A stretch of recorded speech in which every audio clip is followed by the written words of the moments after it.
Perfecto. Antonio. Pues entramos de lleno a la mesa de hoy, la cual no explicaré mucho, nada más diré que, bueno, su título es Ciudades, Agua y Cambio Climático, cómo lograr una gobernanza ambiental con justicia social desde lo local.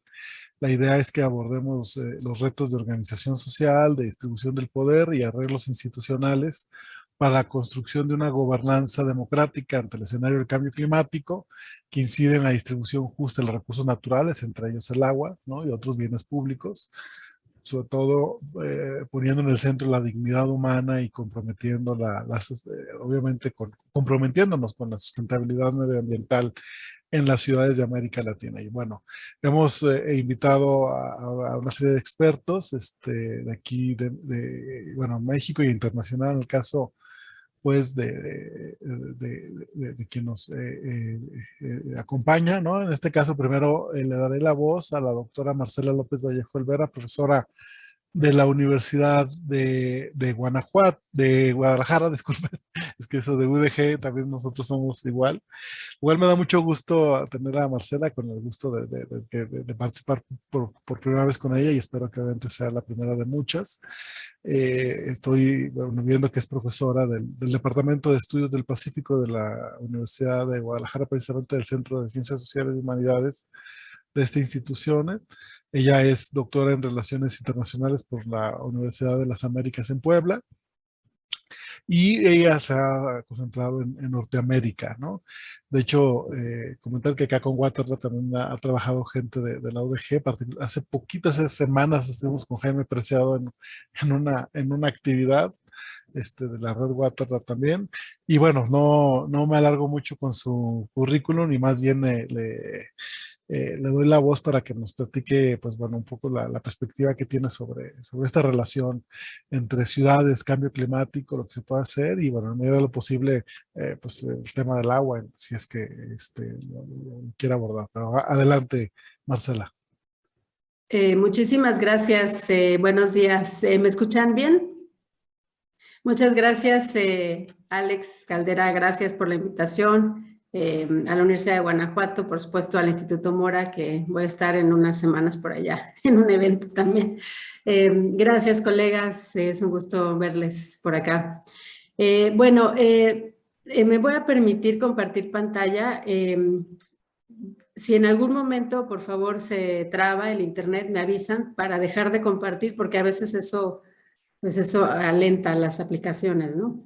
El tema que les voy a presentar hoy tiene que ver con ciudades, ciudades en un concepto un poquito más amplio, ¿no? De lo que normalmente se piensa una ciudad.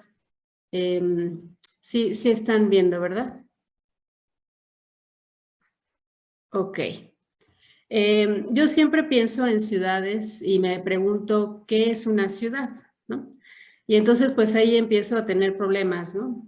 Problemas con definiciones, con fronteras, con servicios, con políticas públicas, con jurisdicciones, etcétera.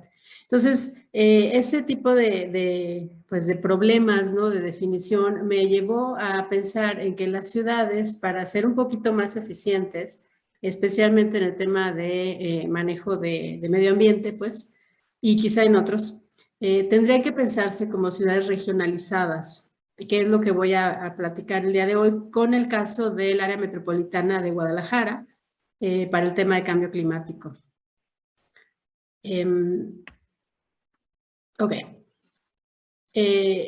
Para empezar, bueno, creo que tenemos que tener en cuenta que todas las ciudades son diferentes y tienen diferentes estructuras de gobierno, gobernanza, etcétera. Y para caracterizar estas diferencias, para empezar, creo que hay que ser conscientes de que pues ninguna ciudad es totalmente urbana, ni ninguna ciudad es totalmente, bueno, más bien ninguna ciudad es totalmente urbana, y tiene áreas mayores, menores, etcétera, de ruralidad adentro. Entonces, para empezar, creo que esa diferenciación dentro de las ciudades es muy importante, porque a veces se trata, ¿no? Como las ciudades son centros urbanos, ¿no? Centralidades urbanas. pero de repente, por ejemplo, pensando en algún caso como en San José Chiapa, en el estado de Puebla, donde pues sí es un municipio eminentemente rural, pero tiene incrustado ahí la fábrica de coches Audi. Y entonces dice uno, bueno, ¿qué tanto la ruralidad representa pues otro tipo de niveles de desarrollo, etcétera, si tienes adentro de tu ruralidad un centro tecnológico a nivel global, ¿no? Entonces, creo que esta diferenciación urbano-rural sigue siendo pues un poco dañina para entender ciudades. Sin embargo, hay que ser conscientes que pues una ciudad tiene elementos de todo tipo, ¿no? Niveles de urbanización, niveles de ruralidad mezclados, ¿no? Por otra parte, pues las ciudades son diferentes entre sí, entre ellas, ¿no? O sea, no podemos, en muchos niveles, ¿no? Eso, bueno, es obvio, ¿no?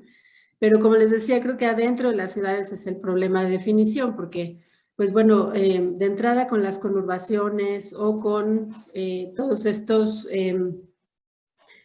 centros de desarrollo que están en frontera con centros de pobreza dentro de las mismas ciudades, pues creo que es algo que tenemos que tomar en cuenta porque a la hora de tomar decisiones y de hacer políticas públicas no podemos homogeneizar toda la ciudad, etcétera. Tenemos que diferenciarla en escalas, tenemos que diferenciarla y de construirla y volverla a construir, volverla a ensamblar. Entonces, creo que para tomar decisiones, especialmente en cambio climático, que tienen que ver con una vinculación de diferentes temas, pues tenemos que deconstruir las ciudades y volverlas a reconstruir.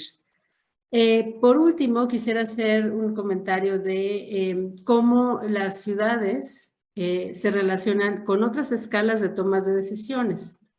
Para empezar, bueno, se relacionan con pares, ¿no? Ya sea contiguos o no contiguos, con otras ciudades.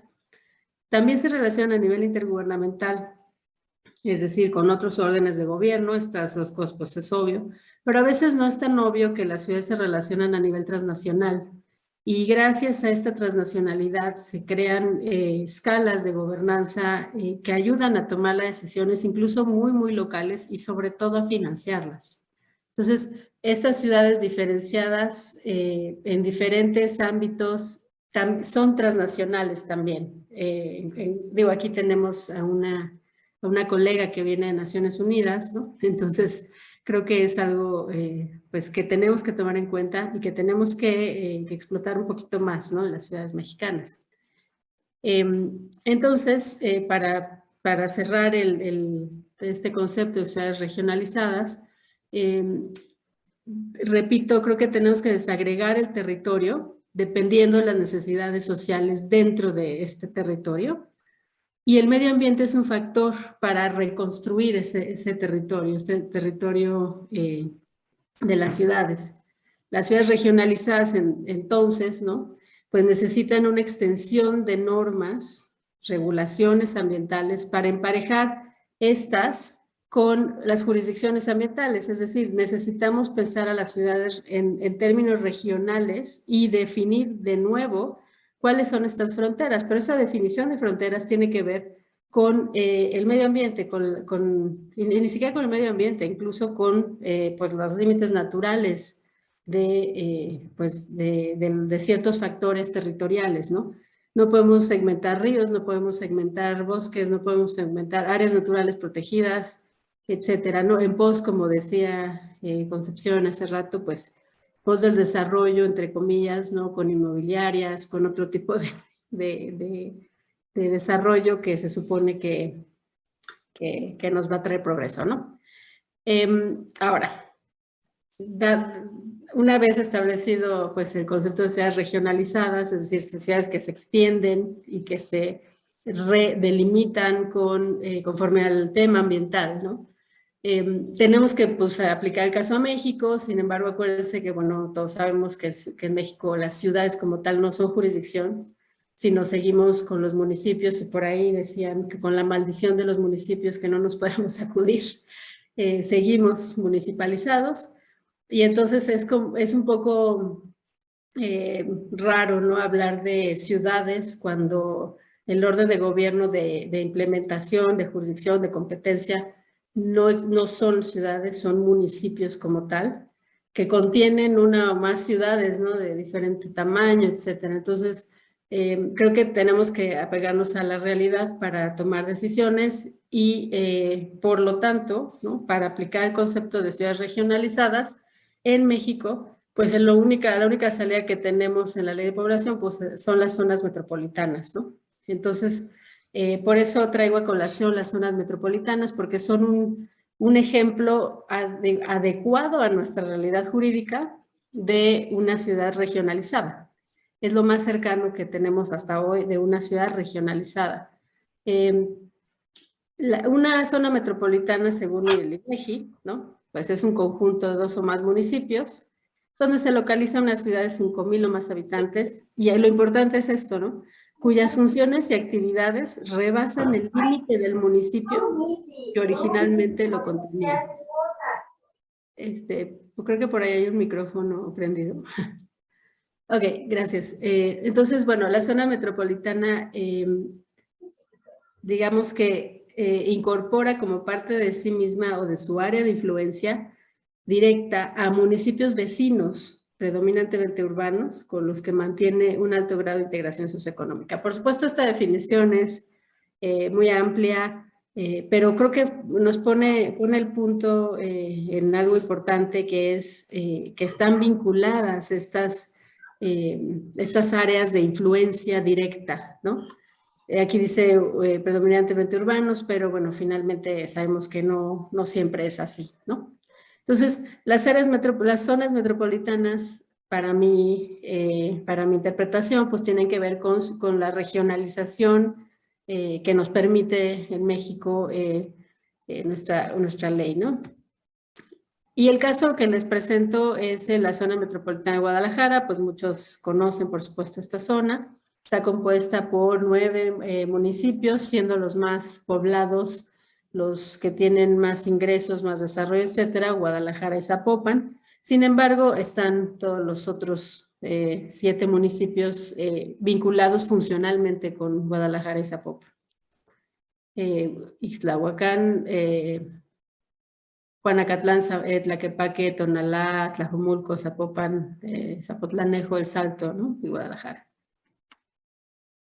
Ahora, ¿por qué traigo a colación el área metropolitana de Guadalajara? Porque en 2021, en noviembre me parece, presentaron un plan de acción climática metropolitana del área de Guadalajara. Este plan de acción climática incluso tuvo un reconocimiento en la COP de Glasgow, ¿no? Pero el reconocimiento no tanto es digamos, por la acción de tener un documento, sino por el formato y cómo lo hicieron, y porque establece una hoja de ruta, es decir, establece pasos específicos concretos, con nombre y apellido de a quién le tocan, responsabilidades y presupuesto para ello, ¿no? El PAC-Metro, como se llama el Plan de Acción Climática del Área Metropolitana de Guadalajara, estuvo diseñado por varios participantes, y creo que aquí es donde se empieza a vincular este tema de la regionalización con el tema ambiental, ¿no? Y con, como decían al principio, pues la participación social, y entonces quizá la democracia, ¿no? La institución clave que lleva todo esto es el IMEPLAN, es el Instituto de Planeación Metropolitana. Este instituto tiene el mandato, digamos que no, el IMEPLAN como tal es solo un organismo que coordina a los 9 municipios. Pero esta coordinación, a pesar de que no tiene reconocimiento jurídico como tal, sustento jurídico, el IMEPLAN no puede, por ejemplo, firmar un contrato, ¿no? Digamos que es fundamental en la coordinación para la gobernanza de todos los municipios y de llegar, y esto es muy importante, de llegar a consensos. Cada decisión en el IMEPLAN se toma por consenso de los 9 municipios.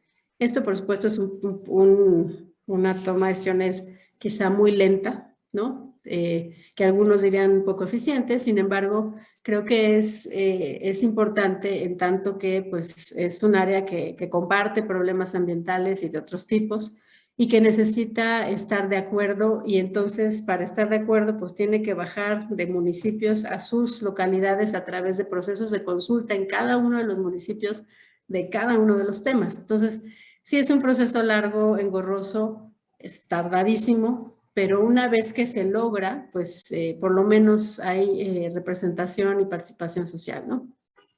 Entonces el IMEPLAN es el que lidera el PACmetro, pero también está involucrado el gobierno de Jalisco a través de Secretaría de Medio Ambiente, está involucrado como líder técnico la red de ciudades C40, que es experta en cambio climático, y que para entrar y registrarse en C40 necesitan la ciudad o el área metropolitana en este caso, un seguimiento de protocolos bastante pues restringidos, ¿no?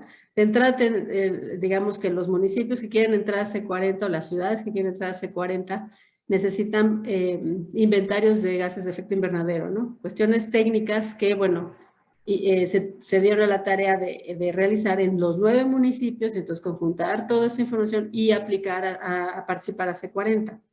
Una vez aplicado, aceptado al área metropolitana, pues se financia el PACmetro, ¿no? También está involucrado el gobierno británico, que junto con C40 ha sido uno de los principales líderes financiadores en México de cambio climático a nivel local desde el 2009, me parece, 2008. Entonces, tenemos de entrada un clúster gubernamental transnacional muy fuerte, en donde están varios municipios, o sea, con un enfoque regional, está el estado de Jalisco, está un gobierno extranjero y está C40, que es una ONG internacional de ciudades con enfoque climático, ¿no?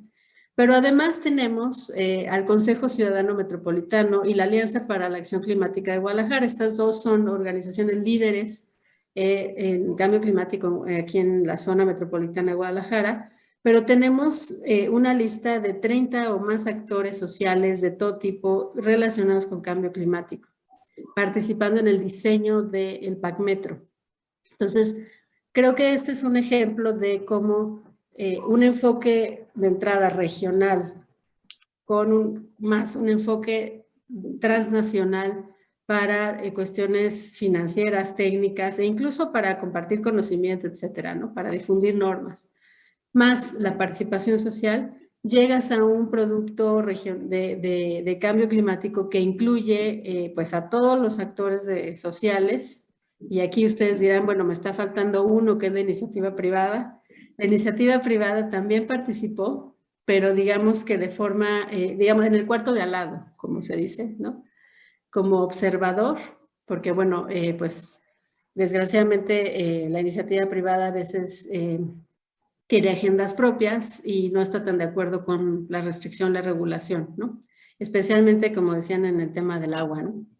Este PACmetro está alineado al NDC de México, a los acuerdos de París y a instrumentos locales del Plan Estatal de Desarrollo, el Plan Municipal de Desarrollo, el Ordenamiento Territorial y el Atlas de Riesgo. Tiene 3 objetivos importantes y con esto voy cerrando.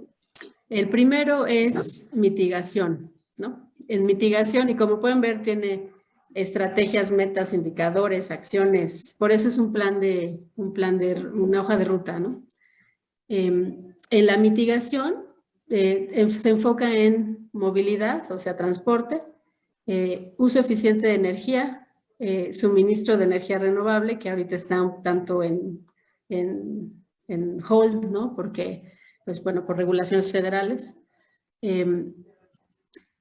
Pero, y bueno, en esta parte de mitigación también tenemos algo importante que es el manejo de residuos, y bueno, no sé por qué aquí no está, pero es muy recurrente en la narrativa del PACmetro el manejo de residuos en términos de aguas residuales. Y más adelante, por ahí hay algunos ejemplos de esto, ¿no? En términos de adaptación, pues bueno, necesitamos pues adaptarnos a través de estrategias sectoriales, a través de de atlas de riesgo, ¿no? De incorporación. Eso es lo que hace el PACmetro, incorpora el atlas de riesgo al diseño de política climática y energética. Y en términos de gobernanza, pues bueno, como desde el mismo diseño del instrumento se hizo a través de una gobernanza muy participativa. Las metas de esto, fíjense lo ambicioso que es que en el área metropolitana de Guadalajara llegue a la neutralidad de carbono al 2050, meta que el gobierno mexicano en general no tiene. Y esto se hace a través de un mecanismo de evaluación, reporte y registro. Entonces, digamos que tiene, digamos, ¿Perdón? ¿No? ¿Todo bien? Fue un micrófono por ahí. Adelante, Marce. Nada más te comento 5 minutitos, aprovecho. Sí, ya voy terminando. Es que como no los veo. Gracias, Alex. Y entonces tenemos una meta. Perdón, mi perrito.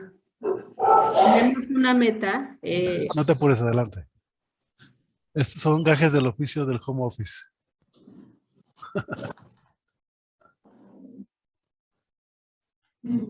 Vinieron a saludar a mi perrito y bueno, se pone como loco. Tenemos una meta importante, tenemos mecanismos de evaluación, ¿no? Y para ejemplificar todo este tipo de cosas, perdón, ya se trabó mi presentación, voy a dejar de compartir y les comparto de nuevo el formato sin pantalla completa.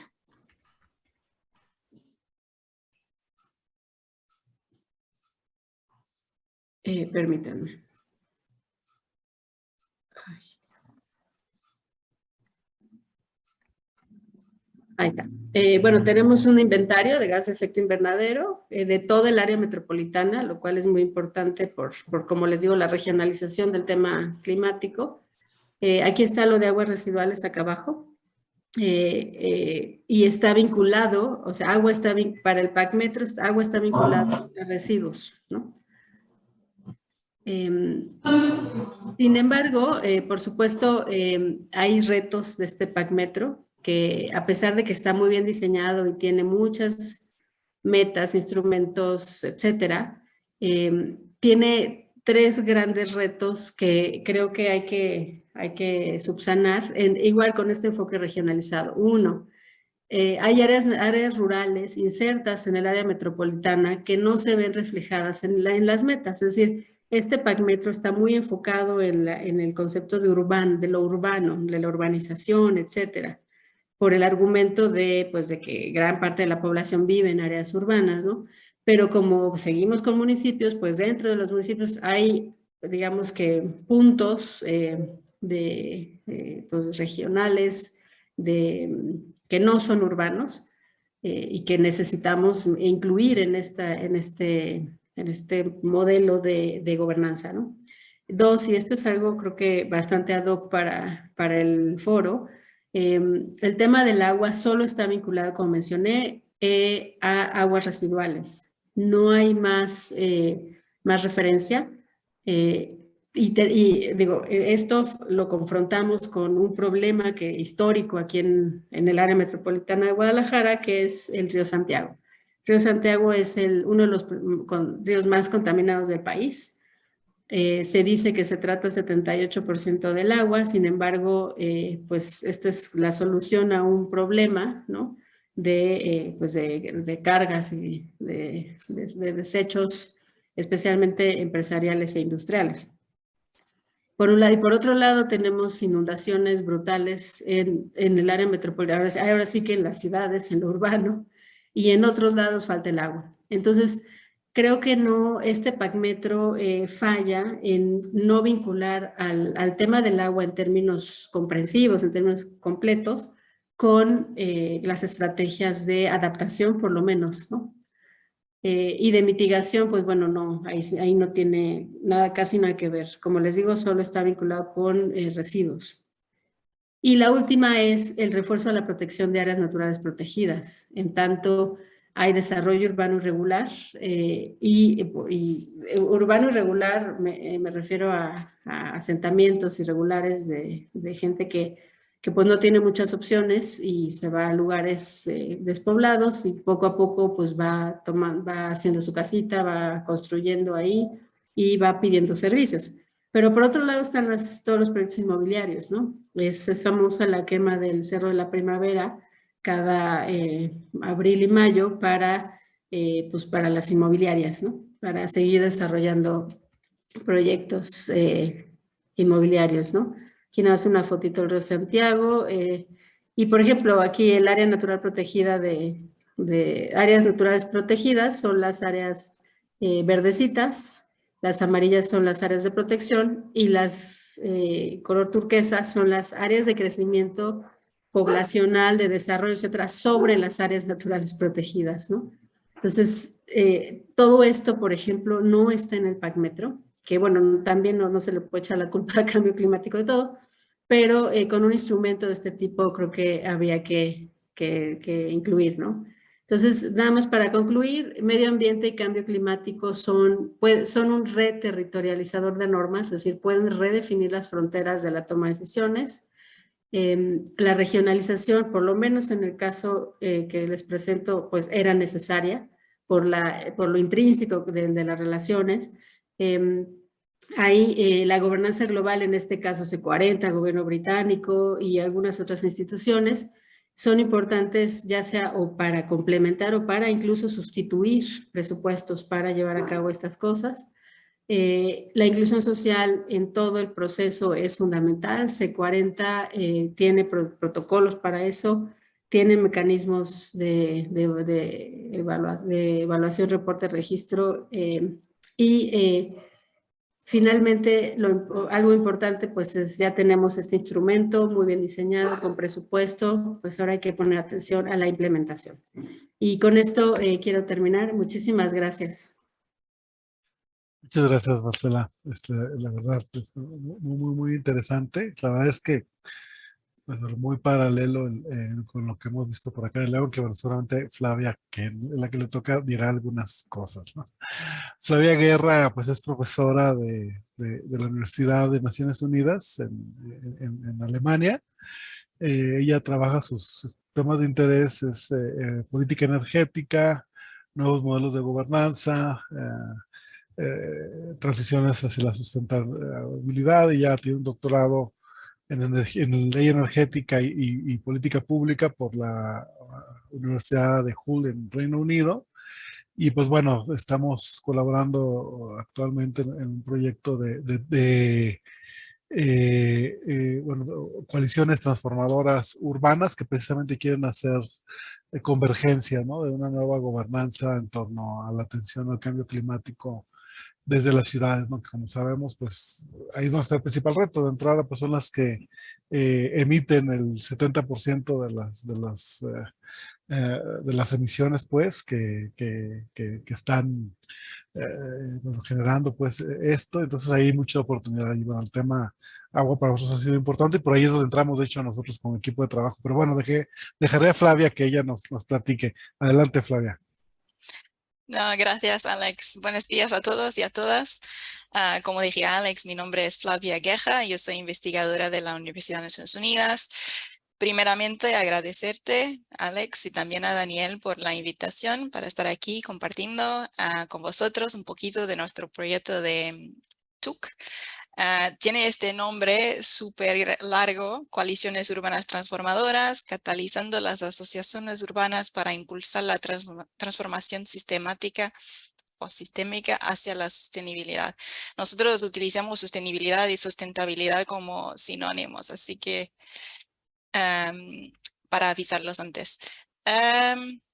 Le llamamos TUC porque sí, es un proyecto que tiene este nombre, pero en inglés es Transformative Urban Coalitions. Ahora les voy a dar un panorama un poco más general de la Universidad de Naciones Unidas y después compartirles un poco más de qué es el proyecto y también algunos resultados preliminares de la investigación que estamos haciendo.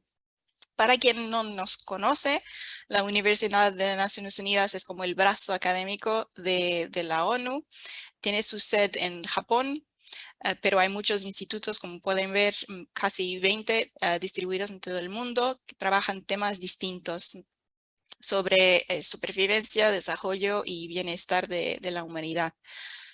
El nuestro trabaja temas de ambiente, medio ambiente y seguridad humana, y llevamos a cabo diferentes proyectos e investigaciones sobre adaptación y mitigación al cambio climático, pero siempre con un enfoque en la interacción de temas de medio ambiente con temas sociales. Y ahora pasamos entonces al proyecto TUC. ¿Qué es y cuáles son sus objetivos? Creo que mucho ya lo dije Alex y Marcela, ¿no? La importancia de ciudades en el contexto de emisiones, pero también que más de mitad de la población global está en ciudades. Entonces hay que cambiar, ¿no?, la forma como planificamos ciudades y para responder a la emergencia climática. Y es de este entendimiento que viene la idea del proyecto TUC. También con un argumento de que toda la descarbonización tiene que ser socialmente justa.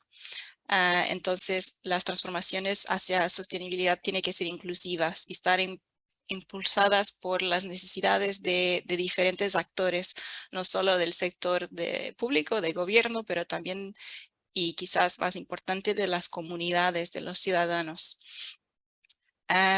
Entonces es en este contexto que viene el TUC, con el objetivo grande de cambiar la trayectoria de desarrollo de las ciudades hacia emisiones cero carbono en 2050.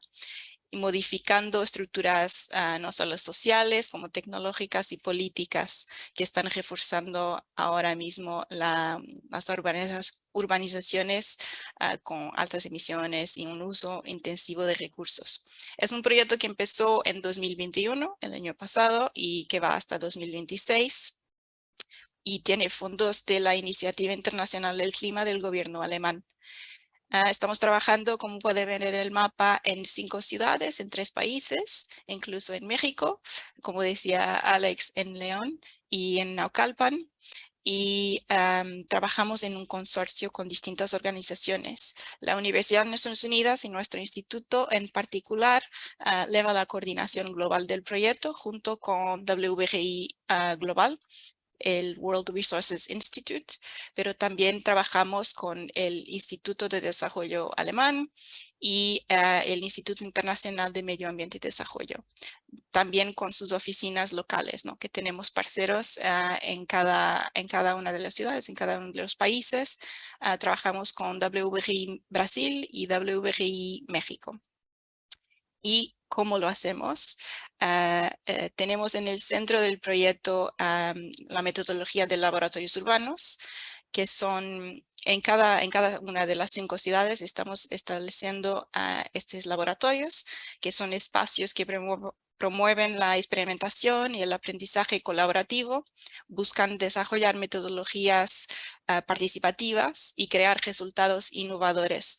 Innovadores no solo en términos de tecnología, pero también innovadores en términos sociales y políticos. Como pueden ver en la diapositiva, estos laboratorios hacen una demarcación física de la acción que vamos a hacer en cada una de las ciudades. Promueven, como decía antes, esta interacción entre sectores y actores y entonces colaboran para crear nuevas soluciones que son también testeadas en el contexto real. Trabajamos en cada ciudad sobre un proyecto que se llama catalizador, catalítico, un proyecto piloto y también con distintas iniciativas o intervenciones físicas en las ciudades, que son todas decididas, discutidas por una coalición de actores y se quiere que sea también por consenso, aunque sea un proceso largo, como decía Marcela. Nosotros creemos que será más eficiente y que puede durar a largo plazo. Nuestra estrategia de TUC alrededor de laboratorios urbanos tenemos diferentes ejes o componentes del proyecto, ¿no? Una parte importante es el intercambio entre ciudades, que también decía Marcela que es súper importante, las relaciones entre ciudades, aquí también a nivel transnacional, ¿no? Porque tenemos los 3 países y esto es facilitado por IED global en el contexto de una comunidad de transformación, ¿no? Comunidad de práctica para el proyecto TUC. También tenemos un componente muy fuerte de desarrollo, fortalecimiento de capacidades, que lo llevamos nosotros para que informen las discusiones en los laboratorios y las búsquedas por estas soluciones innovadoras. Tenemos estas partes divertidas e innovadoras en el proyecto, que es una parte de arte y cine, que estamos trabajando con un cineasta que va a hacer unos cortometrajes sobre lo que estamos haciendo en las ciudades, en los laboratorios, y también una comunicación que se quiere que sea transformadora para cambiar mentalidades, para que las personas vean que hay que enfocarnos en cambio climático, pero también siempre desde el punto de vista de justicia social y un punto de vista inclusivo. Y ahora la parte que nos toca completamente a nosotros, la investigación transformadora o investigación acción, lo que crean llamarle. Tenemos diferentes objetivos, trabajamos, lo dirigimos nosotros, UNU, junto con el Instituto Alemán de Desarrollo, desde Bonn, pero con mucho trabajo de campo. Como decía Alex en el inicio, yo vengo de estar en el campo, en México, casi un mes y me encantó mucho y es súper importante conocer a las personas y escucharlas para hacer estos vínculos entre cambio climático y los problemas sociales de las ciudades. Entonces, nuestros objetivos con la investigación es entender cómo se producen transformaciones hacia sostenibilidad, cuáles son posibles trayectorias hacia ciudades más justas y cero emisiones. También investigar cómo se establecen coaliciones locales que fomentan procesos participativos, ¿no? Y cómo se llega a una toma de decisiones y a un consenso y a proyectos y soluciones que son co-creadas. También apoyar siempre, como decía antes, estas coaliciones, laboratorios en el proceso de planificación y ejecución de los proyectos catalizadores físicos, por ejemplo, con el fortalecimiento de capacidades y también participar en eventos y conferencias como esta aquí hoy para traer visibilidad para las ciudades, vincularlo con debates que van más allá de las ciudades con que estamos trabajando. Y es en este contexto que les traigo algunos resultados muy preliminares porque justo empezamos de la investigación de TUC. Al finales del año pasado, pero seguimos complementando, hicimos una encuesta con los actores que están participando en nuestros laboratorios urbanos en cada una de las 5 ciudades y les preguntamos algunas cositas sobre sus percepciones de cambio climático en sus respectivas ciudades. Y nos sorprendió mucho por la positiva sus respuestas de cambio climático. Pueden ver aquí que las 2 ciudades mexicanas es donde se piensa más frecuentemente en cambio climático. No sé si es verdad, puede ser que los mexicanos de León y Naucalpan sean muy buenos mentirosos. Y se ve también que en todas las 5 ciudades de TUC, los participantes que responden que cambio climático es muy importante. El porcentaje es muy alto en todas las ciudades, incluso en Naucalpan. Todos los participantes de la encuesta nos dijeron que cambio climático es muy importante. Entonces, esto nos dejó muy contentos porque parece que las personas que están participando en nuestro proyecto, en el laboratorio urbano, ya están conscientes que cambio climático es un problema importante, pero queríamos saber también si era una prioridad. Es un tema prioritario para la ciudad y aquí ya cambia un poquito, ¿no? Pueden ver estas nubes, las palabras cuando son más grandes es porque están más frecuentemente en las respuestas de los participantes de la encuesta. Entonces, les preguntábamos que nos dijeran cuáles son las 3 grandes prioridades de cada una de las ciudades. Aquí los resultados para León y Naucalpan. Es interesante ver que agua surge como uno de los temas más importantes en ambas las ciudades. Cambio climático ya no tanto, explícitamente hablan de ello en Naucalpan, pero está muy chiquito, como pueden ver. Pero si no lo analizamos desde el punto de vista de vínculos, ¿no? De problemas locales que tienen vínculos como causa o efecto, consecuencia de cambio climático, vemos que sí, que aparecen más, ¿no? Contaminación atmosférica, ambiental, calidad del aire, muy relacionada con el sector de movilidad, de transportes y también otros problemas sociales que hacen con que los problemas ambientales sean peores. Entonces, aunque ni todos los participantes reconozcan estos vínculos, hay que considerarlos y eso lo estamos haciendo nosotros desde el punto de vista una mirada más sistémica, ¿no? Que argumentamos que cualquier medida de descarbonización o cualquier acción climática en general debe ser un punto de entrada para acciones de justicia social y viceversa, ¿no? Pero hay obstáculos, ¿no? Para esta acción climática más transformadora, más justa, más inclusiva. Y aquí en León y Naucalpan las respuestas son muy consistentes con las otras ciudades del proyecto TUC. Vemos que los grandes obstáculos son la voluntad política y intereses económicos. Pero es importante decir que Naucalpan fue la única ciudad donde nadie ha dicho que los ciudadanos no se preocupan con el tema de cambio climático y que corrobora, ¿no? El facto de que la gente siente que es un problema y que se preocupa y que hay que hacer algo. En León, ven que es un problema importante el facto que los ciudadanos no se preocupan, pero también hay un problema de falta de liderazgo. Entonces, si podemos incidir y hacer con que los ciudadanos sí que se preocupen, puede ser que la lideranza, el liderazgo venga desde los ciudadanos, que no tenga que venir desde la esfera política o pública. Y eso también le preguntamos, ¿no? ¿Qué podría aportar el proyecto TUC para hacer con que esta transformación hacia sostenibilidad sea más rápida y sea más justa?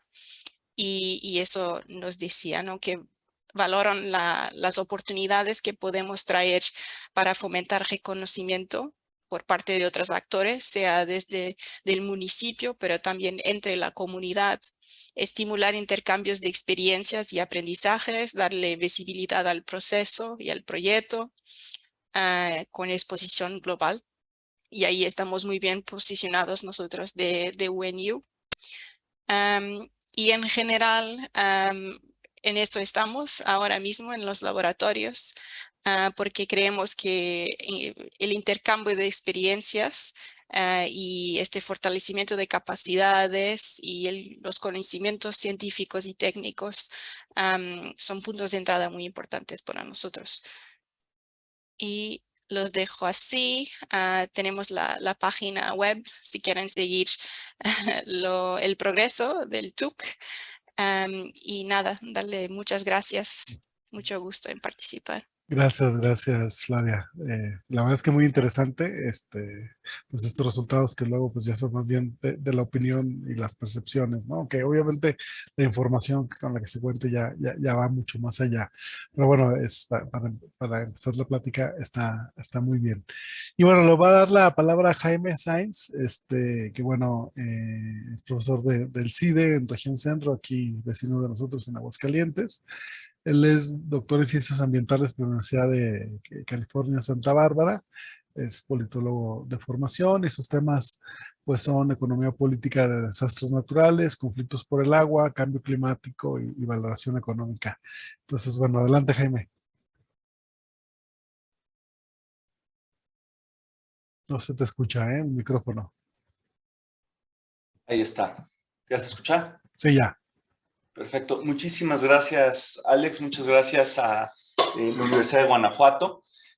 Alex Caldera siempre me hace el honor de invitarme a mesas muy interesantes, ¿no? Y donde aprendo mucho, en este caso, lo que presentó Flavia, Marcela, que además frecuentemente coincidimos, ¿no? Ya tiene rato que estamos en estos temas. Entonces, muchas gracias por esta oportunidad.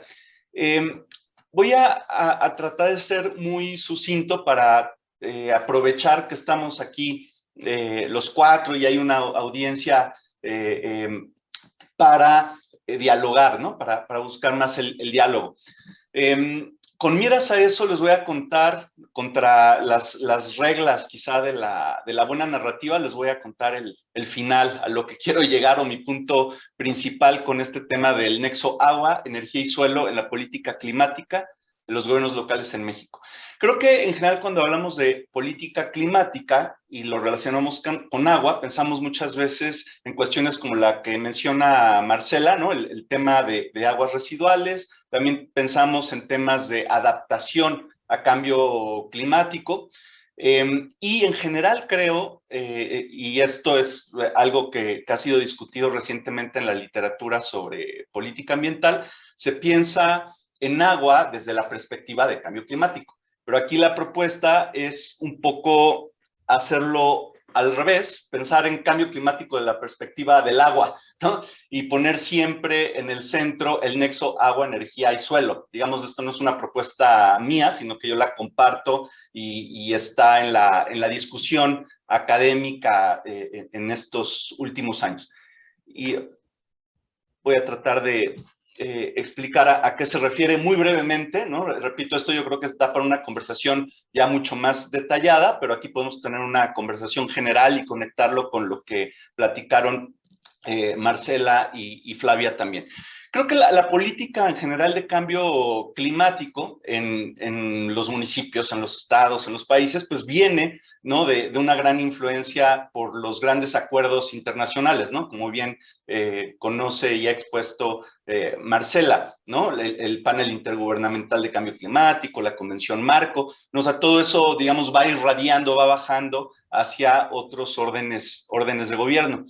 Y la base, digamos, teórica, en parte, está con el punto de llegada al que se quiere avanzar, ¿no? Desde estos grandes organismos internacionales que han creado distintos instrumentos. Uno de ellos son un conjunto de escenarios que le llaman las trayectorias socioeconómicas compartidas, ¿no? Que en muy pocas palabras es, dependiendo de lo que hagamos, pues podemos llegar a distintos lugares, ¿no? El dibujito muy complejo que está acá, lo que trata de ilustrar es que el nivel de emisiones que va a haber, que está en el eje vertical a lo largo del tiempo, pues va a depender de lo que hagamos, ¿no? Aquí son las emisiones históricas y puede haber muchísimos escenarios, como estas cientos de trayectorias rojas de alto nivel de emisiones, que es un escenario que nos llevaría a situaciones de confrontación o de rivalidad regional, como le llaman,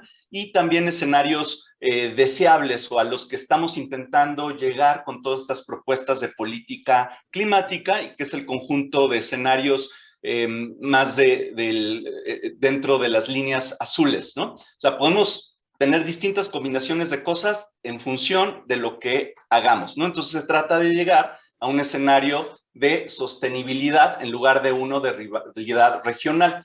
Esto viene de distintas situaciones o retos que enfrentaríamos en materia de mitigación y adaptación, ¿no? Entonces, digamos, la política climática trata de proponer acciones, intervenciones específicas que nos lleven a alguna de las líneas azules, ¿no? Digamos, lo que presentó Marcela de Guadalajara es un conjunto, un paquete de alternativas que trataría de llevarnos a un momento de bajas emisiones y también a medidas de adaptación, ¿no? Entonces eso, digamos, está muy bien, creo que estamos de acuerdo.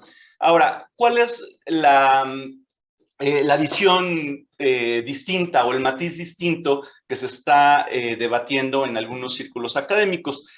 En parte vienen de artículos como el que están viendo en la pantalla, de Graham y otros, un artículo reciente de publicado hace un par de años, donde se argumenta que sobre todo son los grandes factores que hemos conocido ya desde hace mucho tiempo, del crecimiento poblacional y la actividad económica, la que está generando ciertos escenarios de escasez de agua en la mayor parte del mundo. O sea, este estudio lo que nos está diciendo es, mientras que algunos dicen, bueno, el cambio climático es el que va a generar la escasez, lo que dicen, bueno, en la mayor parte de los escenarios, lo que va a generar la escasez de agua, en general, es el crecimiento poblacional y la actividad económica y el gasto de energía que eso conlleva, ¿no? Y claro, agravado además con los escenarios de cambio climático. Pero por eso este énfasis de, a ver, si es ese crecimiento poblacional y la actividad económica la que están generando estos problemas de escasez,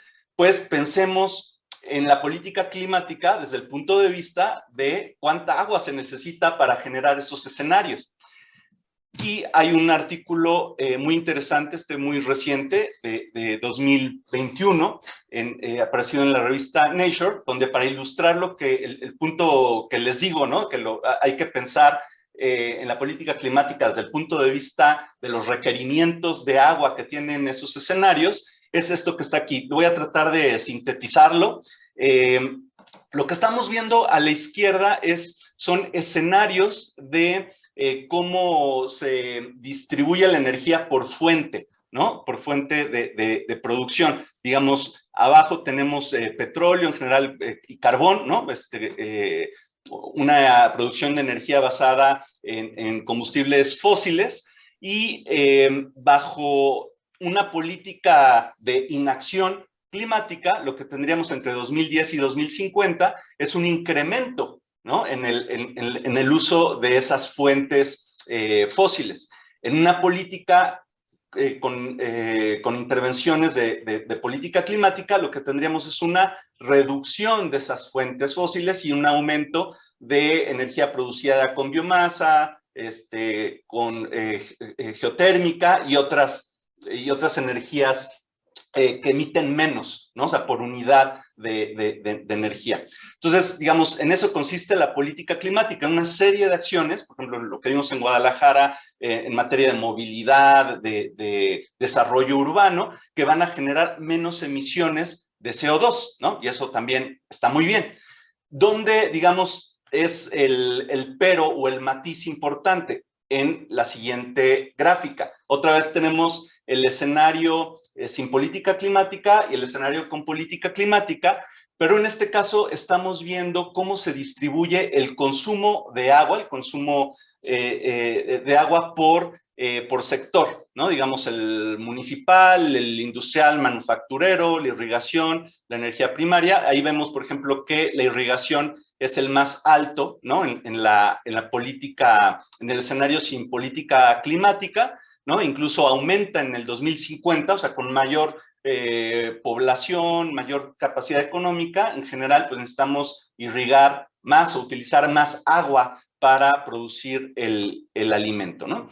¿Qué es lo interesante en la política, en el escenario con política climática?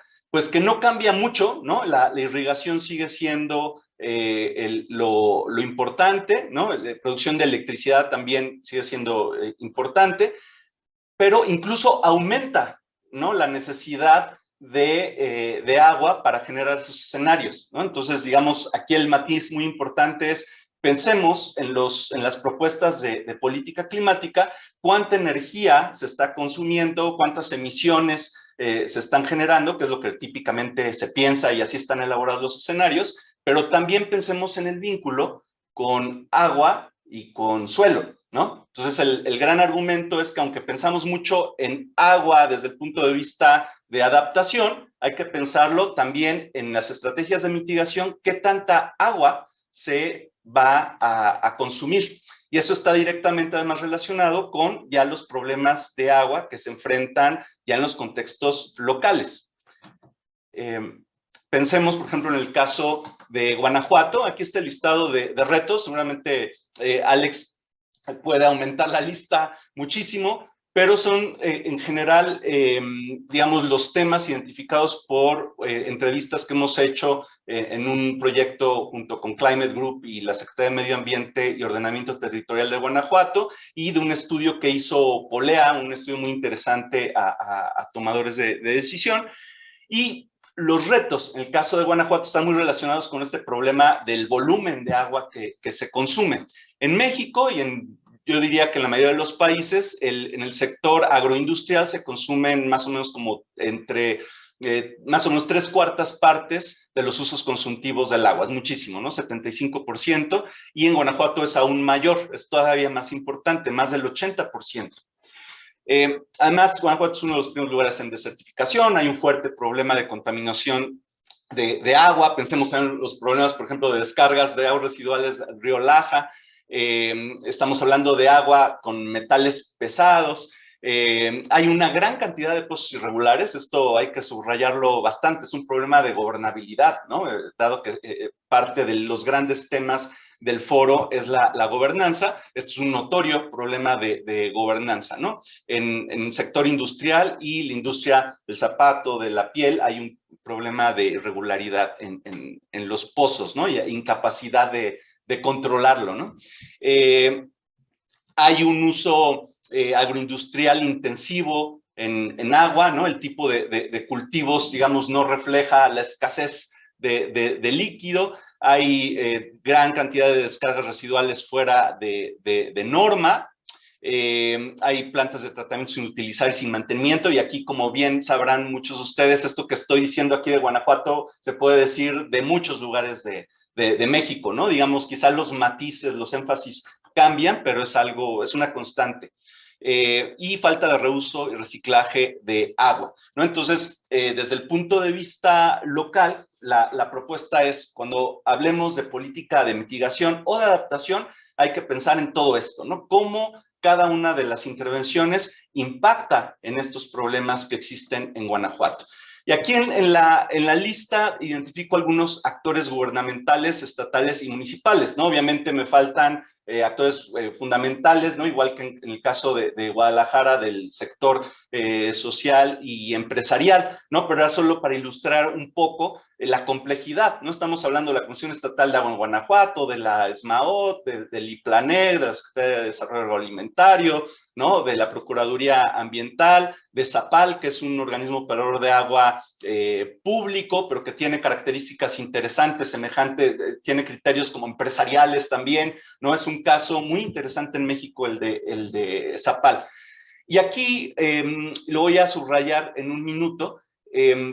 Ustedes, los invito a que piensen, bueno, y estos actores, si se pusieran de acuerdo, si hicieran un esfuerzo de coordinación, integración de políticas, resolverían las cosas. Y seguramente gente como Alex Caldera nos diría, bueno, quién sabe, ¿no? O sea, ahí yo creo que tendría que incluir a la CONAGUA, ¿no? A la Secretaría de Agricultura Federal, ¿no? O sea, difícilmente podemos hablar de gobernanza desde lo local y pensar que nos podemos aislar, ¿no? Desgraciadamente no se puede, digo desgraciadamente porque hay ocasiones en que una administración puede tomar un rumbo totalmente distinto de los digamos, de las metas que internacionalmente se están tratando de alcanzar, y nos gustaría que localmente se pudiera resolver, pero creo que en México en particular no, por nuestro tipo de federalismo, muy dependiente financieramente de las transferencias de la federación, ¿no? Tanto en los municipios como en los estados. Entonces, una perspectiva de las relaciones intergubernamentales como se dan en México, difícilmente podemos pensar solamente en los actores estatales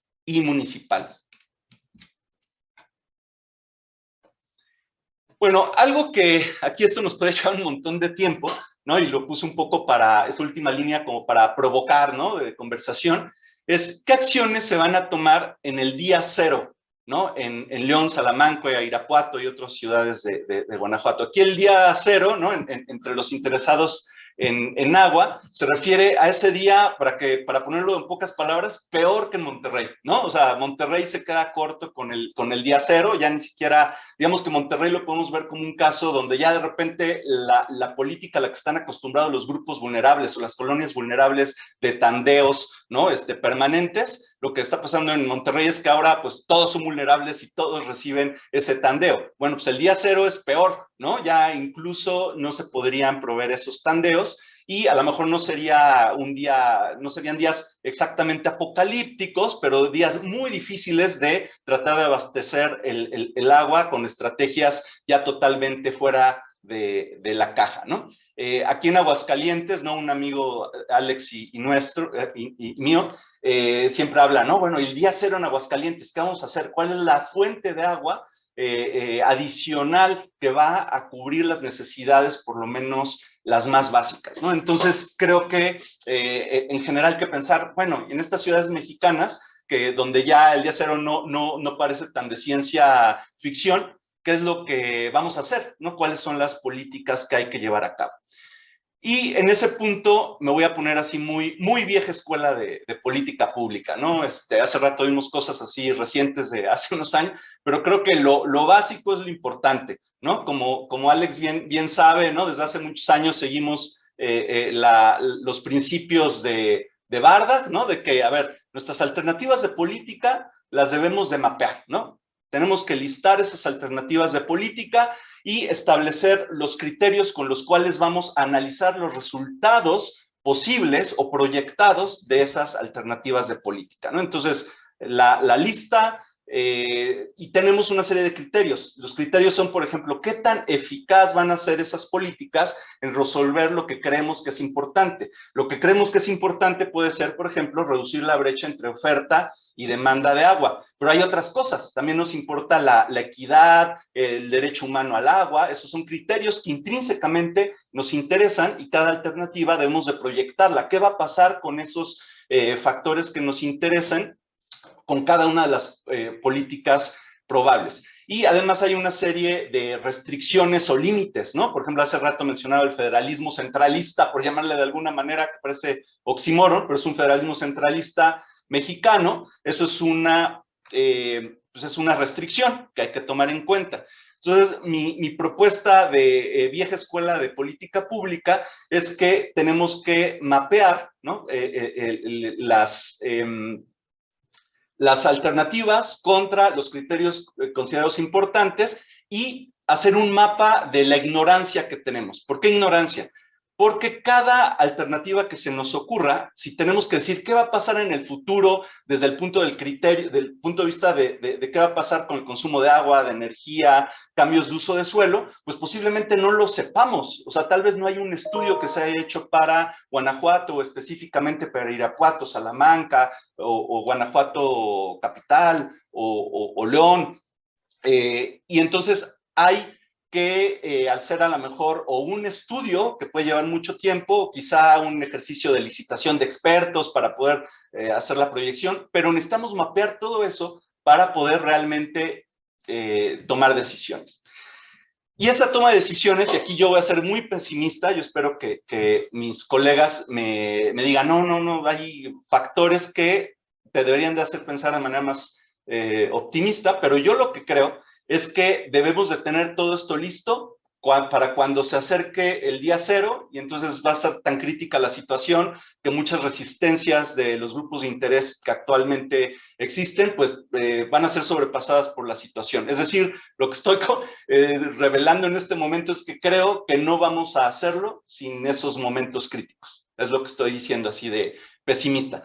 Pero en tanto eso sucede, creo que debemos de mapear qué sí sabemos, cosas que ha hecho pues gente que está aquí, ¿no? El mismo Daniel, Alex, ¿no? O sea, ellos pueden mapear algunas de esas cosas que están ahí, pero hay otras que seguramente todavía no.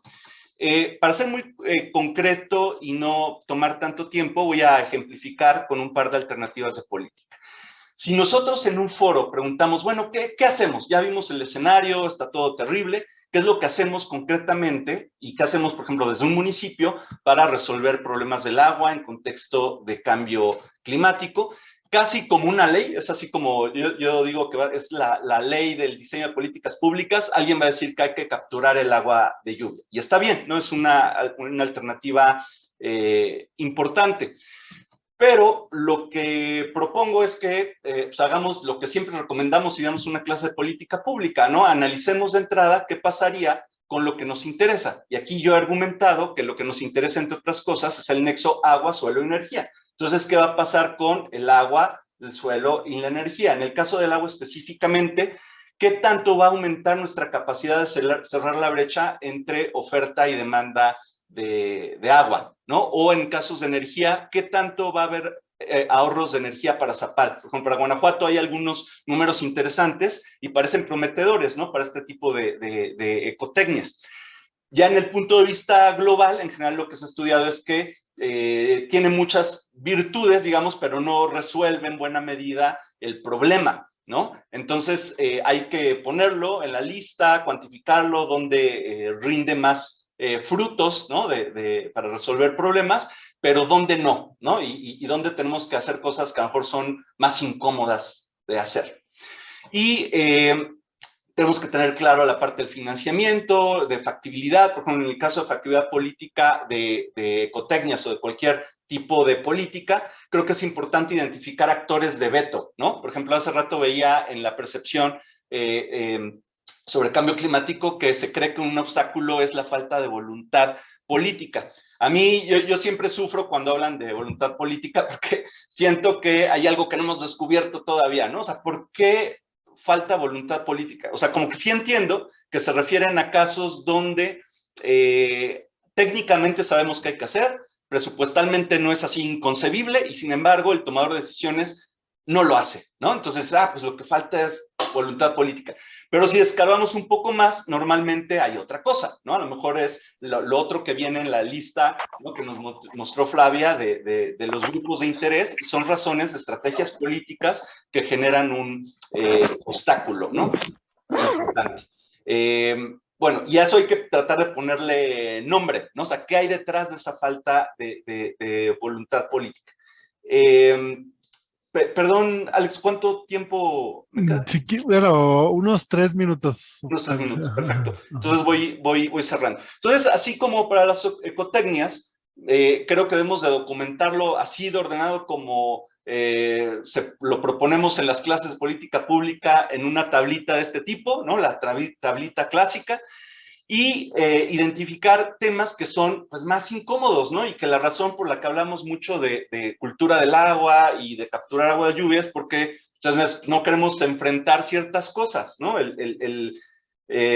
Digamos, el consumo que hay en la zona agroindustrial, entre otras cosas, tiene que ver con que hay un precio cero para el agua, ¿no? Y el precio, digamos, el costo asociado es el costo del bombeo, ¿no? El costo de la electricidad, pero ese también está subsidiado, ¿no? Entonces hay que entrarle esas cosas, ¿no? Es así como los grandes temas que tienen además, lo sabemos bien, dificultades políticas importantes. Estamos hablando de un grupo agroindustrial fuerte que tiene presencia en las comisiones de agricultura de los congresos locales y del Congreso de la Unión, y por eso mi pesimismo, ¿no? Que creo que esto, cuando la crisis es fuerte, otros actores van a salir, ¿no? Y van a disputar una agenda que todavía, creo yo, está dominada claramente por esos grupos, ¿no? Incluso tienen ganada hasta la retórica, ¿no? Gente que no sabe tanto del sector, así como que hasta se molesta cuando percibe que te estás metiendo con agricultores de temporal, y no es así, ¿no? Estamos hablando de agricultores muy, muy diferentes. Y otros temas, ¿no? Que en Guanajuato, en Aguascalientes, en Sonora, en Monterrey son tema, ¿no? Con los trasvases de agua, ¿no? Que a lo mejor resuelven, entre comillas, problemas de demanda de agua en zonas domésticas o consumo también incluso comercial, industrial, pero tienen un enorme conflictividad, además de también problemas ecológicos, etcétera.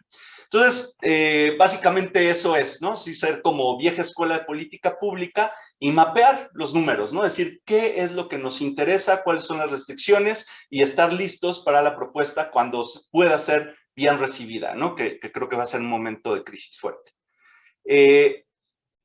Y bueno, aquí esto yo creo que le voy a proponer a Alex que organicemos otra sesión para platicarles de lo que estamos haciendo con la Secretaría de Medio Ambiente de Guanajuato, que tiene que ver con que para insertarse en ese diálogo de relaciones intergubernamentales, ¿no?, con el gobierno federal, pues se requiere construcción de capacidades y es un proyecto que trata sobre construcción de capacidades y que ya ahorita no voy a poder exponer, ¿no? Y a manera de conclusión muy rápida, creo que yo veo dos condiciones y una tarea para el día cero, ¿no? Perdón por ponerme apocalíptico, porque siempre hay que provocar un poquito ahí de drama. Condición 1, ¿no? La definición del problema, coincido, ¿no?, con los que han empujado que la política climática debe considerar, además de mitigación y adaptación, qué impactos tiene en el nexo agua, energía, suelo. Número 2, no nos debemos de situar en el régimen organizacional e institucional del federalismo centralista mexicano, y para eso hay que construir, ¿no?, esos mecanismos de relaciones intergubernamentales, ¿no?, o aprovechar los que existen normativamente y construir esas capacidades desde los municipios. Y finalmente la tarea de diseño de políticas públicas, ¿no?, que nuestros paquetes de alternativas deben de cuantificar, ¿no?, o proyectar más bien esos posibles impactos de cada intervención en términos de emisiones, ¿no?, finalmente es política climática, brecha entre oferta y demanda de agua y matrices de transición de suelo, es decir, el nexo, ¿no?, de la condición número 1. También, obviamente, los impactos sociales y su factibilidad política, y ya con eso concluyo. Gracias, Jaime. No, pues la verdad es que muy interesante y por eso yo no había dicho nada, pero sí nos estábamos alargando, pero la verdad es que el tema pues a mí me apasiona y muy interesante cómo lo estabas planteando. Entonces, bueno, son 11:20, ¿les parece que por lo menos unos 15, 20 minutos podamos platicar entre todos y todas aquí conectados? Así que, bueno, primero si hay algo que quieran decir, Flavia, Marcela o propio Jaime, así como para cerrar su comentario de lo que ya expusieron, o abrimos para que quien quiera preguntar o comentar algo, ¿no? Invitaría a Daniel, a Antonio, a Conchita, a todo el mundo a que se anime a platicar, ¿no? Todos y todas que están conectados. Si tienen alguna pregunta específica, Sabrina, que me da gusto verla por acá. No sé, primero Marcela, Flavia, Jaime, si tienen algo, alguna reacción inclusive a los comentarios de los colegas. Bueno, Adelante, Marcela. no, nada más felicitar tanto a Flavia como a Jaime, siempre igual aprendo muchísimo, ¿no?, de escuchar a todo el mundo en estos foros. No, más bien pues yo cedería mi tiempo para comentarios de la audiencia. Bueno, por acá Daniel Tagle quiere preguntar o comentar. Adelante, Daniel. Hola, Flavia, ¿cómo estás, Jaime? Marcela, pues escuché con mucha atención, ¿no? La verdad, muy agradable escuchar a las ponencias. A mí nada más me deja intrigado Jaime, la verdad. Yo sé que su ponencia intenta ser provocadora, pero fíjate que a mí me preocupa mucho esta conceptualización del día cero. O sea, cómo la aterrizamos desde la academia, porque me parece un concepto muy mediático, la verdad. Y entonces, mientras no lo logremos aterrizar desde la academia, me parece que puede tener usos muy perversos, ¿no? Lo digo porque ahorita rápido voy con Alex, que está aquí al cubo de al lado. Y es un término que debemos aterrizar. Aquí en León, Zapal lo está utilizando discriminadamente.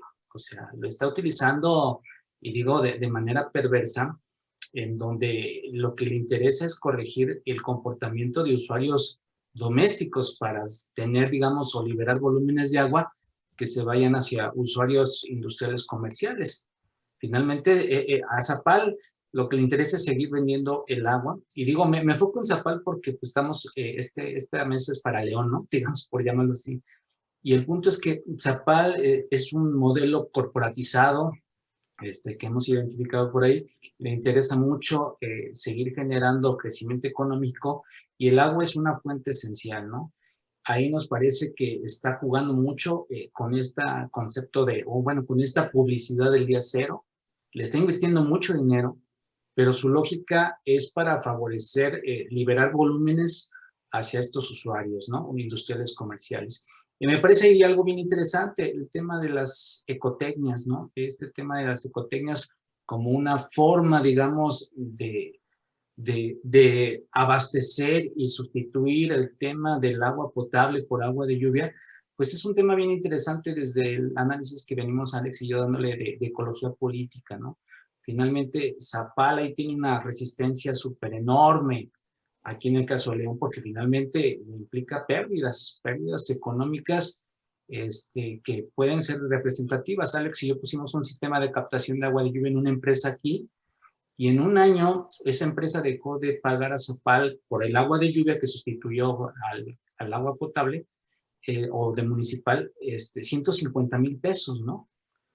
Entonces ahí vemos dentro del mapeo de los actores esta cuestión de las voluntades políticas, el tema de ver cómo se relacionan estas ecotecnias desde el análisis de las políticas públicas y cómo orientarlas, que finalmente acá sí le estamos como que apostando a que más bien sean los usuarios industriales comerciales los que están generando presión aquí en León por el tema del agua y los que se están organizando también desde otros niveles como Cauce Bajío y que están ahí colaborando para ver cómo resolver ese problema, pero es resolver un problema para ellos y están poniendo ahí énfasis en el tema del día cero. Yo platiqué, y Alex es testigo, ahí hemos platicado con un buen de gente, hidrólogos, todos esos que trabajan la parte técnica, y yo les he hecho la pregunta así directa. Yo soy economista, yo no soy ingeniero y ni sé nada de mi forma de pensar un acuífero, se ríen los expertos.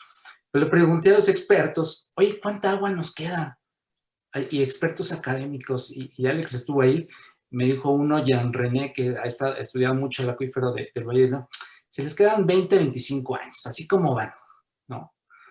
El tema es, en esa cuestión del agua del día cero, pues finalmente, ¿hacia dónde nos acercamos? Escasez física y de calidad, escasez para quiénes, o sea, ¿cuál es ese volumen que debe quedar para ese día cero?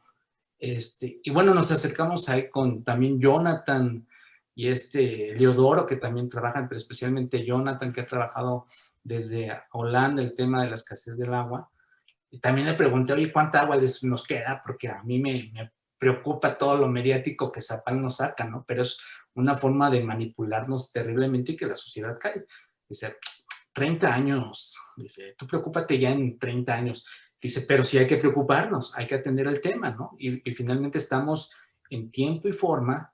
Y ahora lo veo con Nuevo León, ¿no? Toda esa forma en que se ha manejado sí debe llamar la atención con respecto a estos términos, cómo los abordamos y cómo desde la academia podemos sí discutirlos y cuestionar también esta forma de manipulación que me parece que se da a nivel institucional, ¿no? Entonces, me agrada la provocación, Jaime, y me llama esta reflexión de decir, discutamos el día cero, ¿no? Gracias. Y bueno, las otras dos presentaciones me gustaron mucho, pero me movió mucho esto del día cero. Soledad levantó la mano, no sé si quieres participar, Soledad.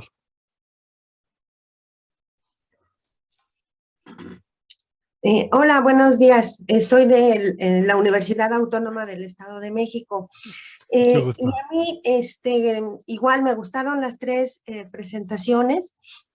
Creo que se está haciendo un trabajo muy interesante. Y con relación al trabajo de Jaime, y que va un poco con esta idea que planteó Marcela, ¿no? De la maldición del municipio. Yo diría la maldición del federalismo, ¿no? No tanto del municipio, sino cómo está estructurado nuestro sistema federal. Y en ese sentido, perdón, desde 1983, cuando se dio nuestra reforma constitucional y se regresa la vida institucional al municipio, pues vemos que regresa un municipio súper debilitado, ¿no? Que no hemos podido fortalecer. Aunque claro, hay sus excepciones dependiendo de los gobiernos municipales. De hecho, el CIDE, pues ahí con el que he participado en alguna manera, con el premio del gobierno, el premio del gobierno y gestión municipal, ¿no? A la innovación. Y bueno, pues lamentablemente que no te dio oportunidad, Jaime, de presentar el trabajo que están haciendo con relación a la formación de capacidades, ¿no? Porque eso es, yo creo, lo que nos falta. Yo vivo en un municipio que es Calimaya, que se está urbanizando brutalmente con grandes desarrollos de altos ingresos. En 2020, recientemente el ayuntamiento creó su propio organismo operador, ¿no? Y con una serie de adopción de tecnologías que a veces me llama la atención si efectivamente tienen las capacidades para mantener ese uso de tecnologías, ¿no? Por ejemplo, el uso de las tarjetitas para asegurar el pago de el servicio de agua medido, ¿no? Entonces, y bueno, pues todo el otro problema que efectivamente tiene que ver con la depuración de las aguas residuales, ¿no? Que esa es, yo creo, una de las limitaciones más grandes que tenemos a nivel nacional, ¿no? Quizá no nos deberíamos de preocupar por el día cero si fortalecemos esa parte de capacidad de tratamiento de aguas residuales, ¿no? Y bueno, pues agradecer este tipo de eventos que nos ponen pues en contacto, ¿no? De lo que estamos trabajando y pues estas nuevas ideas. Muchas gracias. Claro, muchas gracias. Bueno, a mí me gustaría participar si alguien más se anima adelante y para darle la opinión también a nuestros panelistas. Yo quiero mencionar varias cosas. Por un lado, el tema de capacidades y por otro, obviamente, el tema del enfoque, ¿no? Lo llamaría así, que tiene que ver con este énfasis que han puesto con el tema de cómo manejar el tema, el enfrentar los retos tanto del agua como los del cambio climático. Pero el tema de capacidades, y obviamente lo voy a hablar desde lo que hemos hecho acá, trabajado en León, participar en el proyecto TUC que nos ha dado, digo, nosotros veníamos trabajando, Daniel y yo, el tema del agua estrictamente hablando, pero bueno, obviamente ha sido una oportunidad el enfoque que nos ha acercado el TUC, que ya platicaba Flavia, a ver el tema pues de un enfoque más amplio, ¿no?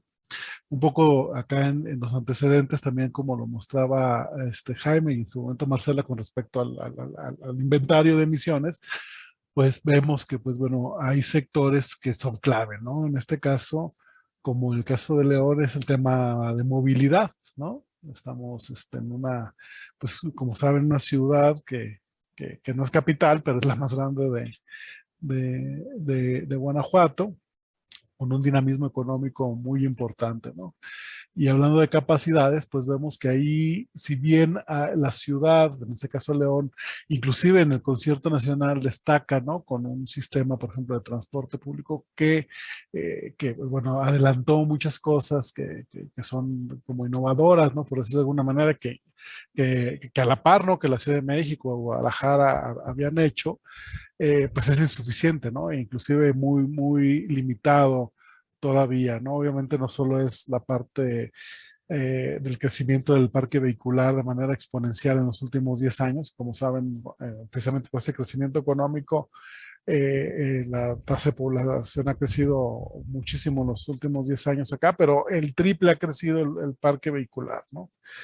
Entonces, pues vemos, por ejemplo, ¿no? Con esta relación que pues, los municipios, si bien tienen mucho que hacer, pues si no involucran a los demás actores, en este caso no solo de las instancias gubernamentales superiores, como es, bueno, no superiores, sino de otro orden, como es el Estado y la Federación, es muy complicado incidir en ese tema, ¿no? Porque obviamente no es solo las vías, que es muy importante, es decir, la acción climática, por decirlo de alguna manera, en esta ciudad, pues debe estar atravesada, es decir, y un poco aquí lo relaciono con el tema del enfoque.